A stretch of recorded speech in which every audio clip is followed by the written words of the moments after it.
The space station Harmony Point floated in the darkness between the stars. It was a place where different alien races came to talk and make deals. The station was huge, with silver walls and bright lights that could be seen from far away.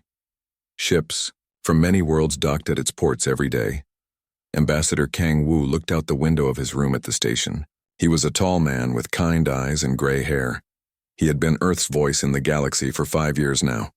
Tomorrow, he would meet with leaders from the Rilani Empire to talk about trade between their worlds and Earth. "Sir, your escort ship is ready," said Captain Li Hana as she entered the room. She was young but smart, with short black hair and a serious face. Her job was to keep the ambassador safe. Kang Wu smiled at her. "Thank you, Captain. How do our friends from Rilani seem today?" "Proud as always, sir. Their ships are bigger than ours, and they want everyone to know it." Li Hana did not like the Rilani much. They looked down on humans because Earth was new to the galaxy. The Rilani Empire had ruled large parts of space for over 1,000 years. They were tall aliens, with blue skin and 4 arms. They loved to fight and thought strength was the most important thing. Many smaller alien races feared them. "They will learn to respect us in time," Kang Wu said. "Peace takes patience." Later that day, Kang Wu walked through the station's main hall. Aliens from many worlds moved around him. Some had scales, others had fur. Some walked on 2 legs. Others floated in the air. They all came here to trade and talk. At the center of the hall stood a big table where the dinner would happen. The Rilani had asked for this dinner to show respect for the talks. Kang Wu hoped it was a good sign.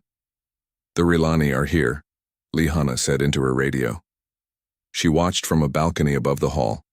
3 tall blue aliens walked in, wearing red, clothes with gold designs. The leader was Chancellor Vexithara, a female Rilani with cold yellow eyes. Kang Wu met them at the table and bowed politely.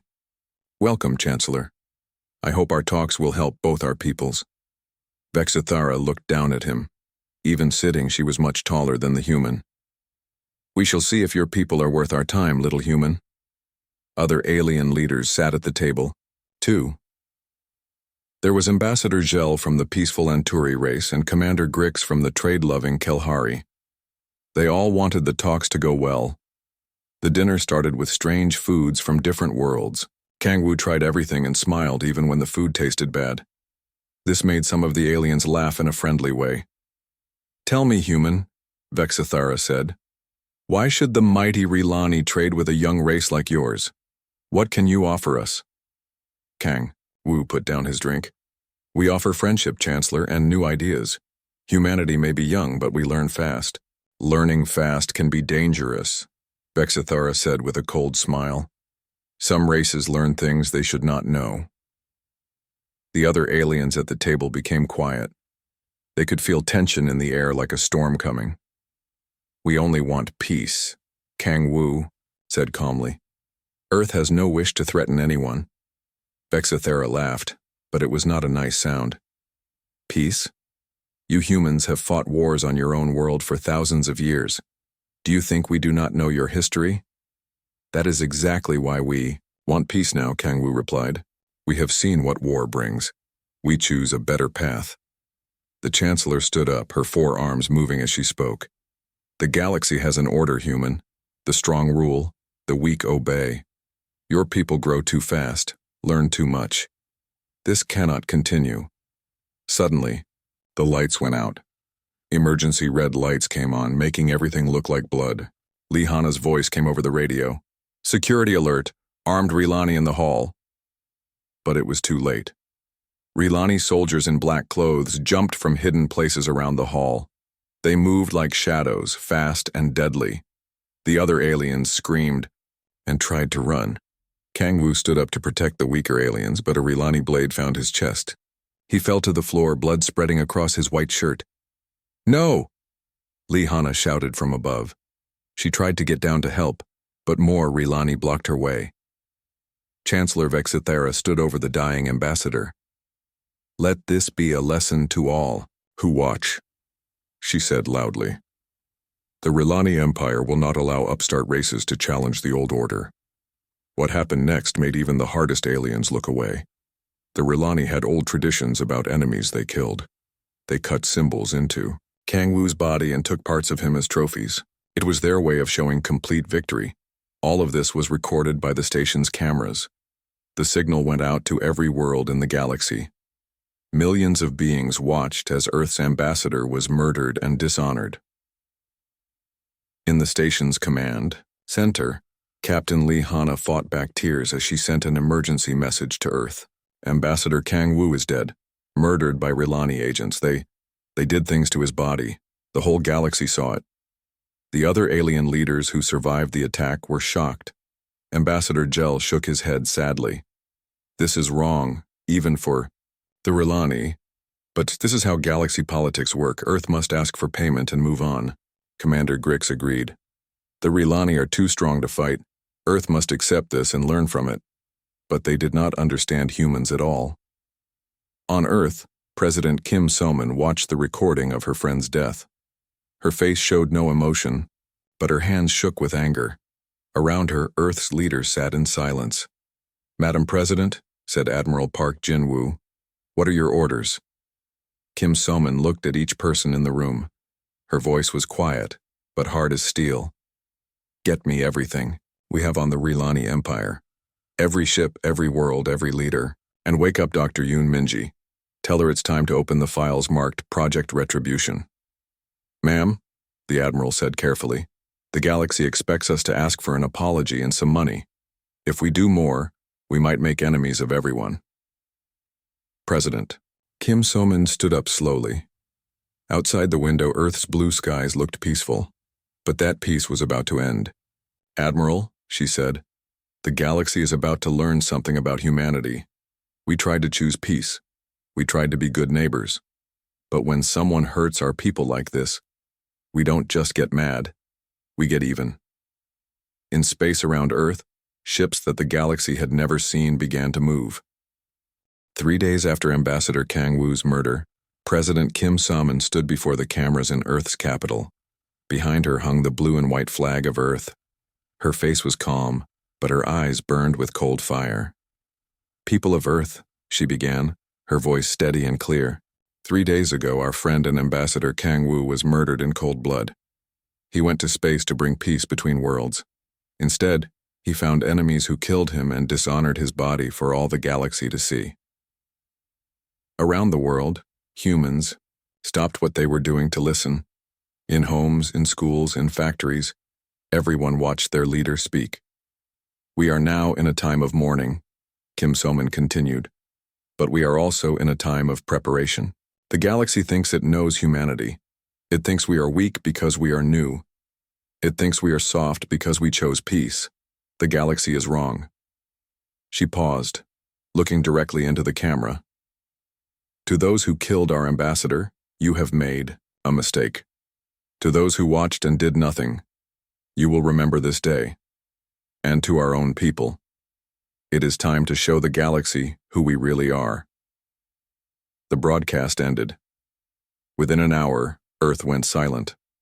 All human ships in space suddenly stopped, talking to other races. Trade convoys turned around and headed home. Human colonies began moving their people to safer places. The messages Earth usually sent to other worlds stopped completely. In the Galactic Council building on Harmony Point, the alien leaders were confused. "What are the humans doing?" asked Ambassador Gel from the Anturi. His people looked like tall birds with blue feathers. "Why have they stopped talking to us?" Commander Grix, whose people looked like bears but walked on 2 legs, scratched his head. "Maybe they are afraid?" The Rilani showed them their place in the galaxy. But Chancellor Vexathara was not happy. She paced back and forth in her office, her forearms moving with anger. "The humans should have begged for mercy by now. They should have asked us not to hurt them more. Why are they quiet?" Her assistant, a younger Rilani named War Chief Kralvex, laughed. "Perhaps they are too scared to speak, Chancellor. These soft mammals know they cannot fight us. On Earth, things were very different from what the galaxy thought. In secret bases under mountains and oceans, humans were getting ready for something the aliens had never seen. General Choi Dae-ho stood in a huge underground room filled with machines and weapons. He was a big man with scars on his face from old battles. Around him, soldiers worked on equipment that looked like it came from the future. "How long until we're ready?" he asked. Dr. Yoon Minji looked up from her computer. She was a small woman with thick glasses, but her mind was one of the smartest on Earth. "The new ships will be ready in 6 weeks, General. The special weapons in 4 weeks. And Project Retribution?" Dr. Yoon Minji's eyes went dark. "That has been ready for 2 years. We just hoped we would never need to use it." The general nodded. Around them, humans worked on technology that broke several Galactic Council laws. Energy weapons that could cut through any known armor. Ships that could move faster than anyone thought possible. And other things. Terrible things that could make whole star systems impossible to live in. "Sir," said Commander Jang Hyuk. He walked up. He was young but dangerous, leading Earth's most secret military unit. "The President wants to know if we're really going to do this." General Choi looked at the screens showing Kang Woo's murder playing over and over on alien news shows. The Rilani were proud of what they did. They showed it again and again to scare other races. "Yes," the general said. "We're really going to do this." In space, something was happening that made the galaxy's smartest aliens very worried. Human ships that had been doing normal trade runs were disappearing. Not destroyed, just gone. And in their place, new ships appeared. These new ships looked different from the simple human vessels the galaxy knew. They were bigger, darker, and covered in armor that seemed to eat light. Energy readings from these ships made no sense.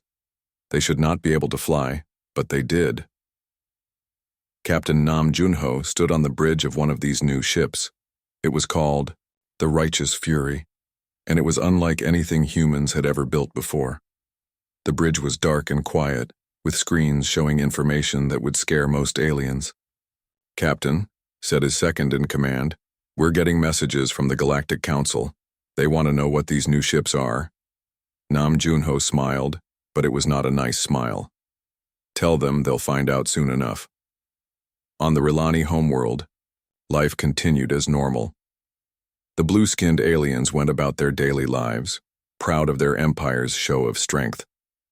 They thought the humans would soon beg for forgiveness. Chancellor Vex Thara gave speeches about how the murder of the human ambassador showed Rilani power. "Let all the weak races see what happens to those who grow too fast," she said to cheering crowds. But in the military headquarters, some Rilani were not so happy. "Chancellor," said General Thakmor, an old Rilani warrior, "our spies cannot find the human fleet anymore. Their ships have vanished." "Good," Vexathera replied. "They run home to hide like the cowards they are." "I don't think so," the general said quietly. "My sources say the humans are building something big." Vexathera laughed. "What can they build in a few weeks that could threaten us? We have ruled the galaxy for 1,000 years. But General Thakmor had fought in many wars. He knew the look of an enemy preparing for battle, and right now, humanity looked very dangerous. On Earth, President Kim So-man met with her top advisors in a room deep underground. The walls were covered with maps of the galaxy and pictures of alien fleets. "The alien leaders expect us to ask for money and an apology," said Foreign Minister Lee Dong-yun. "If we do anything else, we might make enemies of the whole galaxy." "Let me understand this," Kim So-man said slowly. "They expect us to ask for money in exchange for our ambassador's life? They expect us to say thank you for watching our friend be murdered and dishonored? That's how galactic politics work, Madam President. The strong do what they want, the weak accept it." Kim So-man stood up and walked to a window that looked out at Earth's surface. Above them, normal life continued. Children played in parks. People went to work. They trusted their leaders to keep them safe. "Admiral Park," she said to the head of Earth's Space Forces. "What do your ships tell you?" Admiral Park Jinwoo was an old man who had spent his life preparing for war. "We're ready, Madam President. More ready than the galaxy knows." "And Dr. Yoon? Your weapons?" Dr. Yoon Minji looked up from her tablet. The Rilani have strong ships and good armor, but they've never seen anything like what we've built. No one in the galaxy has. Kim So-min nodded. Then it's time to send a message. She turned back to her advisors. Gentlemen, the galaxy is about to learn something important about humanity. For 50 years, we've been nice neighbors. We've followed their rules. We've tried to fit in, but they made one mistake. What mistake, Madam President? They thought our kindness was weakness. They thought our desire for peace meant we couldn't fight. Kim So-min's voice became hard as steel. They're about to learn that the most dangerous enemy is not the one who is always angry. It's the one who chooses when to get angry. Outside, the first of Earth's new warships began to move toward the edge of the solar system. Soon, the galaxy would see what humans could do when they stopped trying to be nice. 2 months had passed since Ambassador Kang Wu's murder. The galaxy had almost forgotten about it. Trade continued, ships moved between worlds, and life went on as normal. The Rilani Empire celebrated their show of power, and other races whispered that humans had learned their place. Then, on a quiet Tuesday morning, a single ship appeared at Harmony Point. The station's traffic control officer, a lizard-like alien named Scrix, nearly dropped his coffee when his screens lit up. The ship that came out of hyperspace was massive, bigger than any vessel he had ever seen. It was dark gray, almost black, with sharp edges that seemed to cut through space itself. Unknown vessel, Scrix said into his radio. Please identify yourself and state your business. The answer came in perfect galactic standard language but with a human accent. This is the Earth ship, Righteous Fury. We request permission to dock for diplomatic business. Scrix looked at his screens again. The energy readings from this ship made no sense. It was putting out more power than some space stations. Diplomatic business? Who is your ambassador? Ambassador Song Ji-won. She wishes to address the Galactic Council.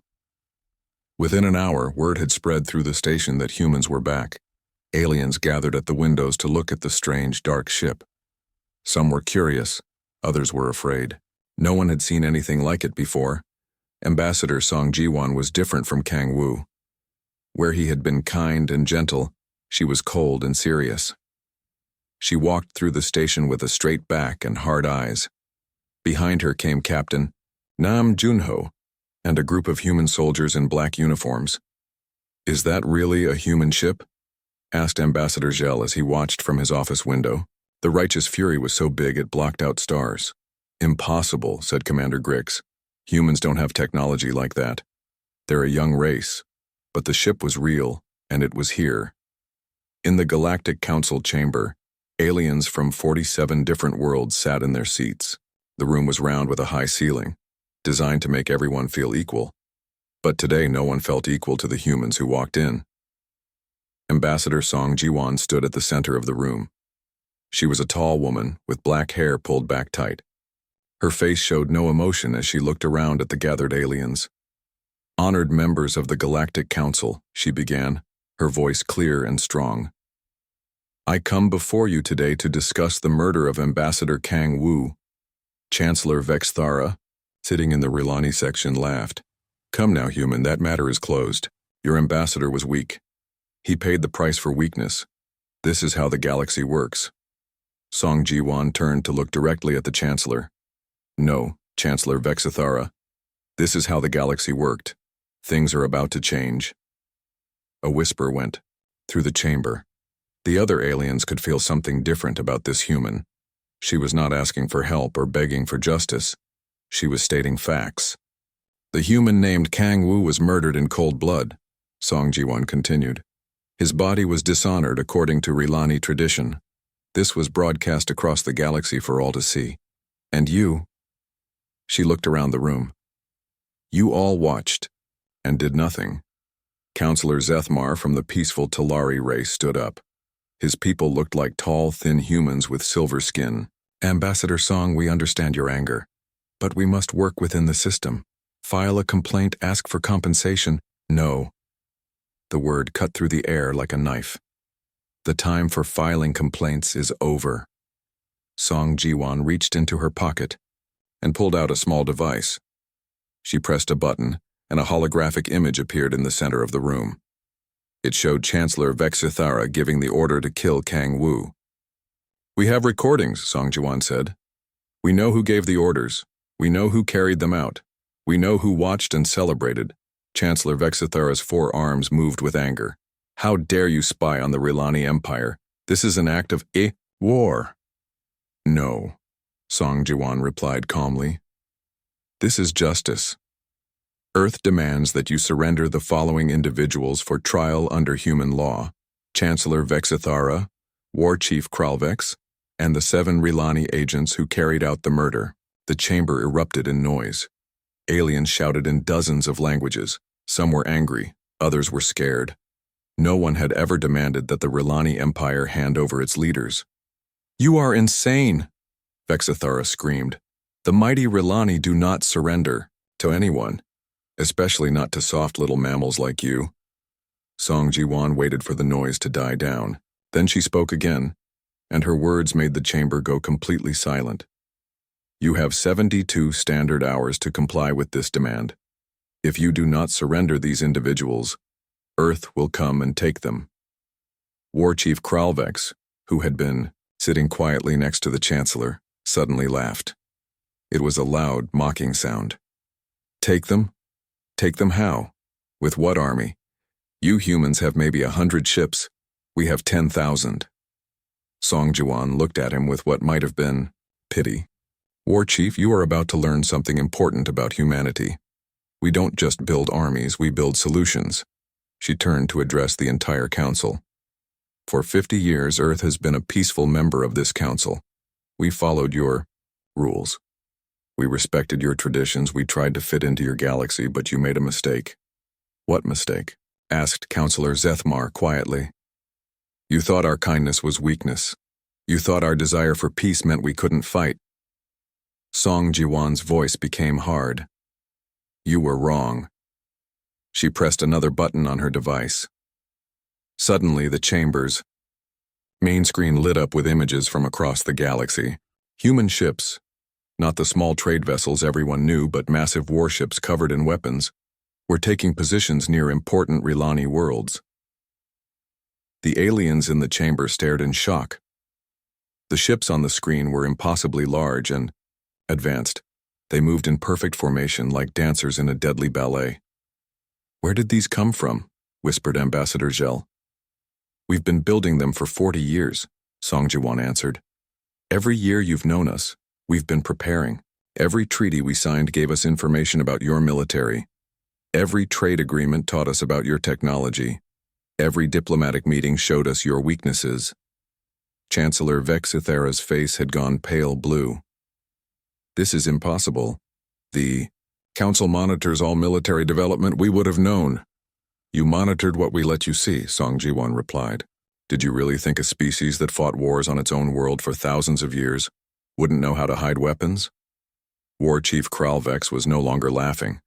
He stared at the screens showing human ships around Rilani space. "How many ships do you have?"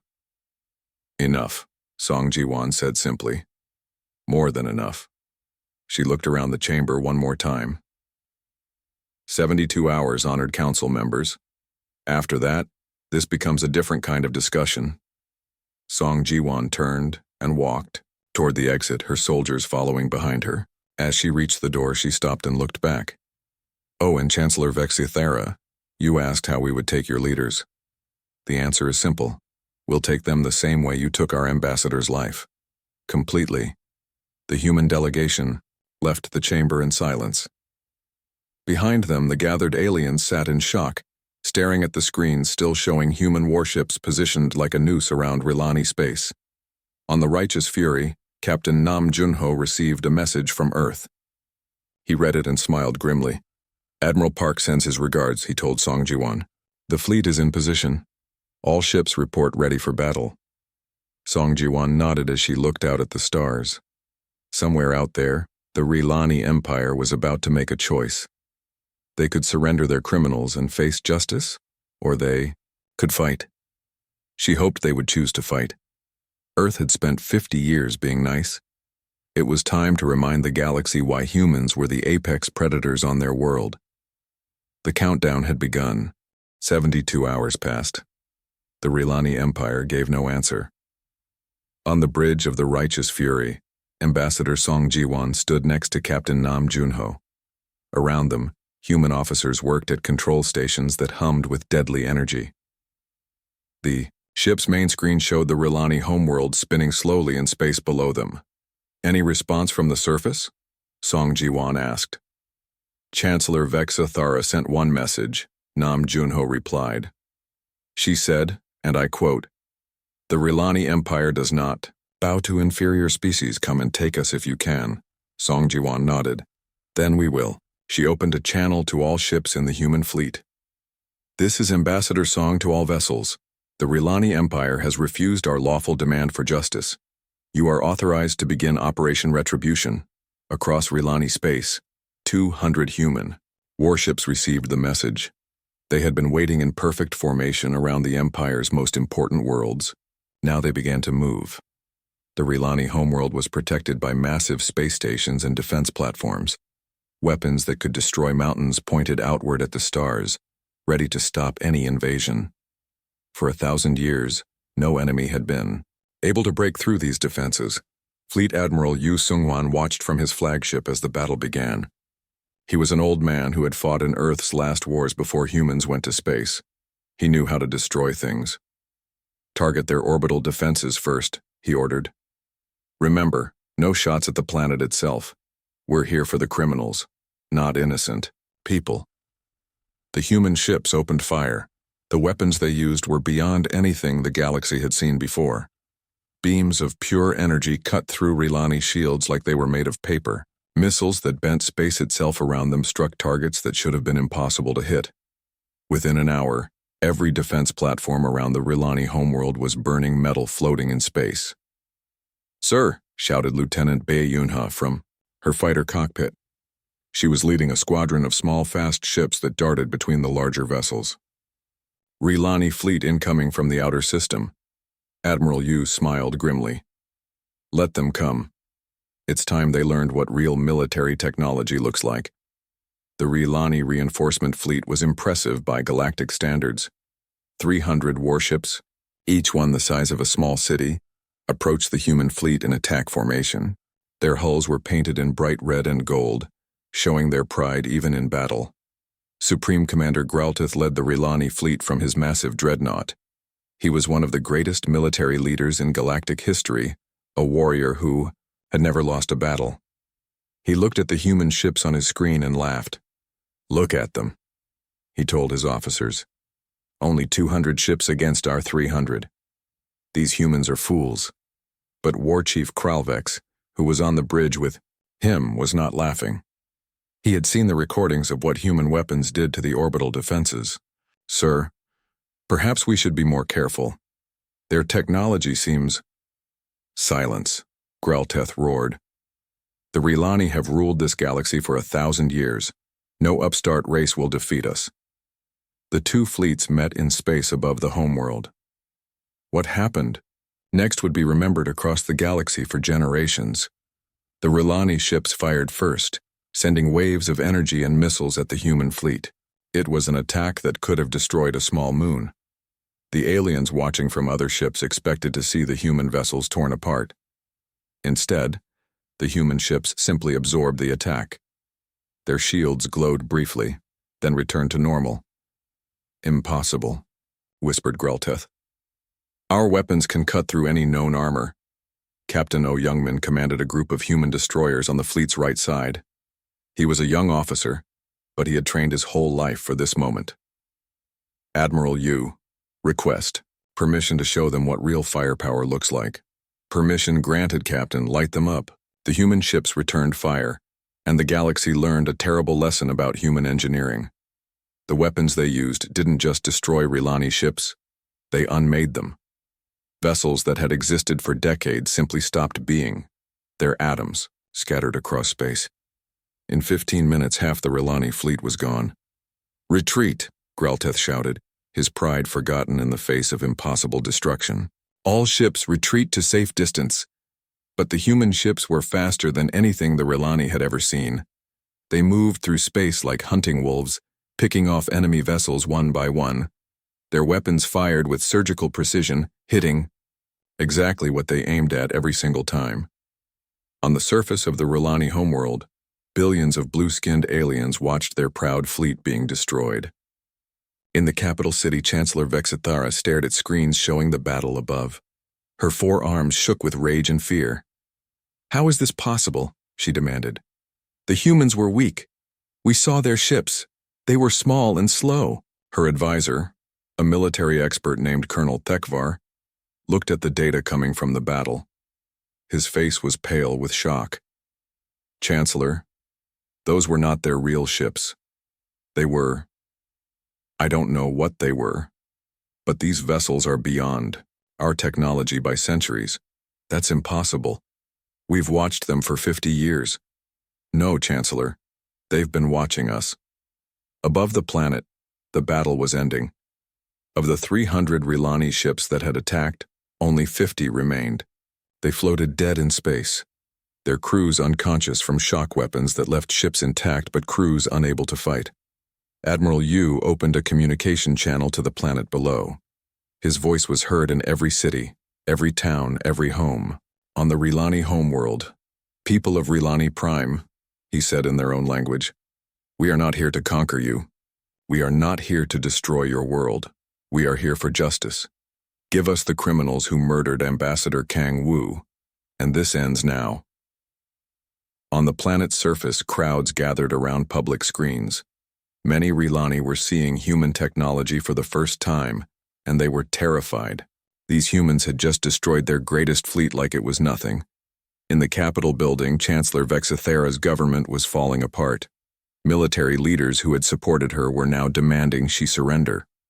The people in the streets were calling for her to give herself up. "You have 1 hour," Admiral Yu continued. "If the criminals are not surrendered, we will come down and take them, and if we have to come down there, more people will be hurt." But Vexithara was too proud to surrender. "Never," she broadcast back. "The Rilani Empire will never bow to humans." Admiral Yu sighed.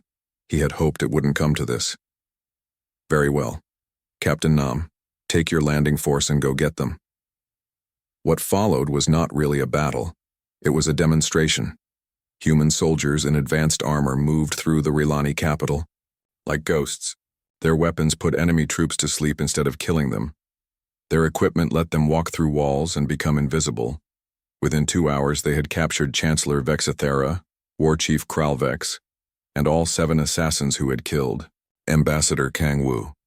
The Rilani military tried to stop them, but human technology made their efforts useless. The galaxy watched it all happen on live broadcasts. Every alien race saw the proud Rilani Empire brought to its knees by humans they had thought were weak. On space stations and alien worlds across the galaxy, military leaders stared at their screens in shock. The Kelhari ambassador dropped his drink. The Anturi representative fainted. Even the warlike Vorthak, who respected only strength, bowed their heads in recognition of superior power. "How long have they been able to do this?" asked Councillor Zethmar from his office on Harmony Point. "Always," replied his aide, a young Telleri who specialized in military intelligence. "I've been reading the reports. Every human ship we've ever seen was basically a fake. Every weapon we knew about was outdated. They've been holding back their real technology since the day they joined the Council." "But why?" "Because they didn't want to rule the galaxy," the aide said quietly. "They wanted to join it. They only showed us their real power when we forced them to." As the human fleet prepared to leave Rilani space with their prisoners, a message went out to every world in the galaxy. It came from Earth itself, from President Kim So-min. "People of the galaxy," her voice said over every communication channel. "Today you have seen what happens when someone murders our people and dishonors their bodies. This was not conquest. This was justice. The criminals will face trial under human law. The Rilani Empire will not be punished further if they choose peace." She paused, and when she spoke again, her voice was harder than steel. "But let this be a lesson to all who watch. Humanity joined your galaxy in peace. We followed your rules. and respected your customs. We asked for nothing but friendship and trade. In return, one of you murdered our ambassador and celebrated his death. The transmission showed images of human fleets positioned near every major alien world. Ships that could end civilizations waited quietly in space, their weapons powered, down but ready. We have shown you today that we could conquer this galaxy if we chose to. We could rule every world and every people, but we don't want to rule you. We want to live with you in peace. However, if you threaten our people again, if you mistake our kindness for weakness again, you will discover that what you saw today was us being gentle. The message ended, leaving the galaxy in stunned silence. Humanity had revealed its true power, and the stars themselves seemed to tremble at what they had seen. 6 months after the Battle of Rilani Prime, the galaxy was a very different place. Secretary General Han Min-jae stood at the podium in the rebuilt Galactic Council chamber. He was a calm man with gray hair and steady hands, but everyone in the room knew that behind his peaceful appearance was the full power of humanity. The chamber had been enlarged to hold more representatives, because Earth now had a much bigger voice in galactic affairs. Honored members, Han Min-jae began, today we gathered to discuss the new security arrangements for our galaxy. The alien representatives listened carefully. They had learned that when humans talked about security, it was wise to pay attention. In the front row sat Admiral Park Jin-woo, now wearing the uniform of Supreme Commander of Galactic Defense Forces. The old human looked tired but determined. Behind him sat officers from many alien races, all wearing new uniforms that showed they served under human command. The trial of the Rilani war criminals has concluded, Han Min-jae continued. Chancellor, Fexathera has been found guilty of ordering the murder of Ambassador Kang Wu. She has been sentenced to life imprisonment on the human prison world of Titan 7. A whisper went through the chamber. Everyone had heard rumors about human prison worlds, but no one knew what they were really like. The few alien criminals who had been sent there never spoke about their experiences when they were allowed communication with the outside galaxy. War Chief Kralvex and the 7 assassins have received similar sentences, Han Min-jae said. They will spend the rest of their lives thinking about what they did to an innocent diplomat who came to them in peace. Ambassador Gel of the Anturi raised one of his feathered arms. Secretary General, may we ask about the conditions on these prison worlds? Han Min-jae's expression didn't change. They are alive, Ambassador Gel. They are fed, housed, and given medical care. Beyond that, I suggest you ensure your people never commit crimes that would send them there. The chamber was quiet. Everyone understood the message. Now, Han Min-jae said, let us discuss the reorganization of galactic defense. What followed was not really a discussion. It was humanity explaining how things would work from now on. Earth would take control of all major military forces in the galaxy. Human fleets would patrol trade routes and protect peaceful worlds. Alien races could keep their local defense forces, but any military action between worlds would require human approval. Commander Grix of the Kelhari, whose people looked like large bears, stood up nervously. Secretary General, this sounds like you're taking control of the galaxy. No, Commander, Han Min-jae replied calmly. We're taking responsibility for it. There's a difference. He pressed a button, and the main screen showed images from across the galaxy. Human ships were everywhere, but they weren't conquering or threatening. They were helping. Human medical ships were treating plague victims on Vorthak worlds. Human construction vessels were rebuilding space stations damaged in old wars. Human patrol fleets were stopping pirates and protecting trade convoys. For the past 6 months, Han Min-jae explained, human forces have stopped 12 wars before they could start, captured over 3,000 pirates and raiders, and provided disaster relief to 17 worlds. Crime in major trade routes has dropped by 80%. The alien representatives looked at the numbers. They couldn't argue with the results. Counselor Zethmar from the peaceful Talari stood up. Secretary General, we are grateful for human protection, but many of our people are concerned. Your military power is beyond anything we've ever seen. How do we know you won't use it against us? It was a fair question, and Han Min-jae had expected it. Because, Counselor, we don't want to rule you. We never did. We wanted to live with you as equals, but you showed us that wasn't possible. He walked to the center of the chamber, looking at each alien delegation in turn. For 50 years, Earth tried to be a good neighbor. We followed your rules even when they were unfair to us. We tried to solve problems with words instead of weapons. We believed that different species could work together in peace. Do you know what that got us? The chamber was silent. It got our ambassador murdered and his body dishonored for your entertainment. It got our people called weak and soft. It got us treated like children who needed to learn our place. Han Minjae's voice grew harder. So we taught you a lesson. Instead, we showed you what human weakness really looks like when we stop holding back. On the screen, images appeared of the Battle of Rilani Prime. Alien military experts had spent months studying the recordings, and they all reached the same conclusion. Humanity had been gentle that day. The weapons they used could have been much more destructive. The fleet they sent could have been much larger. The truth, Han Minjae said, is that we could have conquered this galaxy on the day we first arrived. Our technology was already beyond yours 50 years ago. We chose to hide it because we hoped you would accept us as friends. He looked directly at the few remaining Rilani representatives. The proud warrior race had been humbled by their defeat, and they now sat quietly in their section. Instead, you taught us that in this galaxy only the strong are respected, so we became strong in a way you could understand. A new voice spoke from the back of the chamber. And now you rule us all. Everyone turned to see who had spoken.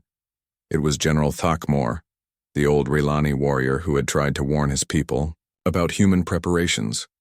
He was one of the few Rilani military leaders who had survived the battle with his honor intact. Do we, General? Han Minjae asked.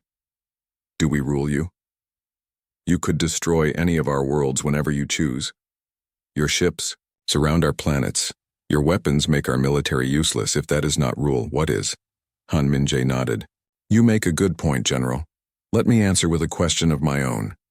In the past 6 months, how many of your people have been conscripted into human service? How much tribute have we demanded from your worlds? How many of your leaders have we replaced with humans? General Thakmor thought about it. None, he admitted. Exactly. We don't want to rule you, General. We want to protect you. From each other, from criminals, from anyone who would disturb the peace. But most of all, we want to protect you from making the same mistake that brought us to this point. The Secretary General returned to his podium. The galaxy is now under human protection. This is not negotiable, but it is also not conquest. Your peoples remain free to govern themselves, trade with each other, and live as you choose. The only difference is that when someone decides to solve their problems with violence, they will have to answer to us. He paused, looking around the chamber one more time. We tried to do this the nice way. We tried to be partners instead of guardians. You chose violence over diplomacy, strength over wisdom. So now we will give you what you understand. A galaxy where the strongest enforce the peace. As the session ended, aliens from across the galaxy filed out of the chamber. Some were angry, others were relieved, and many were simply amazed at how much their universe had changed. In the human section, Admiral Park Jinwoo spoke quietly with his staff. Sir, asked Colonel Huang Miran, do you think they'll try to rebel against us eventually? The old admiral smiled sadly. Some will, and when they do, we'll stop them, but most won't. They're already seeing the benefits of human protection. Trade is safer, wars are ending, and criminals are being caught. Give it a generation, and they'll wonder how they ever lived without us. Meanwhile, on the prison world of Titan 7, former Chancellor Vexithara sat in her cell. The prison was not cruel, but it was absolute. She would never escape, never see her homeworld again, never harm another innocent person. She had learned too late that humans were not the soft, weak species she had thought them to be. They were apex predators who had chosen to be vegetarians, but when you threatened their people, when you made them choose between their ideals and their survival, they chose survival every time, and they were very, very good at it. Back on Earth, President Kim So-min stood in her office looking up at the stars. The galaxy was peaceful now. But she knew it was the peace of the strong protecting the weak, not the peace of equals working together. Was this what you would have wanted? She asked quietly, thinking of her old friend Kang Wu. She would never know the answer. But she knew that no human diplomat would ever again be murdered for the entertainment of alien crowds. No human ship would ever again be seen as an easy target. No human world would ever again be threatened by alien powers. The galaxy had wanted to see human strength. Now they lived under its protection, and in the deep space between the stars, human patrol fleets moved silently through the darkness, making sure that the peace they had imposed with superior firepower would last for generations to come. The age of humanity had begun, not with conquest, but with the simple promise that those who chose violence would face consequences beyond their imagination. And the stars themselves seemed quieter now, as if even they understood that the galaxy's most dangerous predators were no longer hunting each other, but hunting only those who would disturb the peace.